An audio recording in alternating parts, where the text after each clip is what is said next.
put on this big car show they call Cruise to the Woods. And people come, if it's a day like this where it's bright and sunny, they will have at least 1,500 old cars like this one come to it. And they come from all over Iowa and all the surrounding states, everything.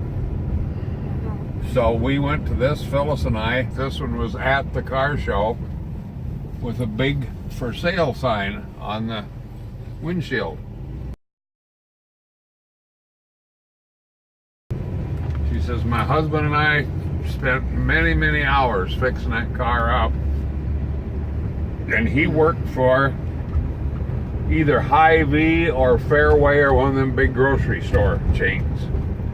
And they'd sent him and his semi up to Minneapolis. And he only got as far as the Iowa-Minnesota line, pulled his semi over onto the side of the road, had a heart attack, and died right there. So she says, that car's got to go. There's too many memories. So we went down, threw $100 bills on our kitchen table until we had enough to pay for it. And then Phyllis and I drove it on home, and we've had it ever since. And I would imagine that would have been in about probably 96, maybe 97, along in there something. I don't remember exactly, but I know in 98 I had it because that's what the oil change sticker says.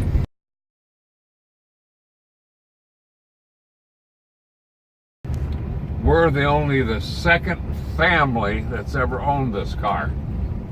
This guy, his aunt bought it brand new in 1955. Bought it brand new. And her and 3 of her girlfriends headed out to California in it.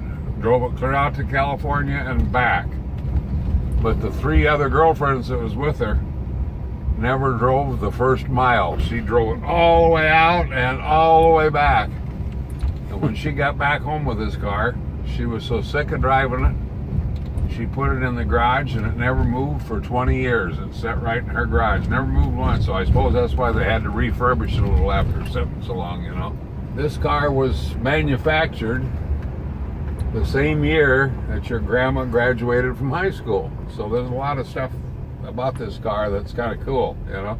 In the front is, you can see the little airplane kind of a thing with that plastic that's in front of it is an Indian head because of the fact that it's a star chief, you know. Pontiac used a lot of Indian decor in their manufacturing back then. So there's the little Indian, and when you turn the headlights on, the little Indian, he lights up there too. Built the little Indian chief thing to put on there. And the fuzzy dice, they were a big deal in the 50s. I mean, every car had to have fuzzy dice back in the 50s. But it's a beautiful car. It's got the chrome fender skirts on it. You know, I mean, it's just a super nice car. If there's cars in heaven, I'll take this one up and pick up angels in this one and get a whole back seat full of angels cruising around heaven.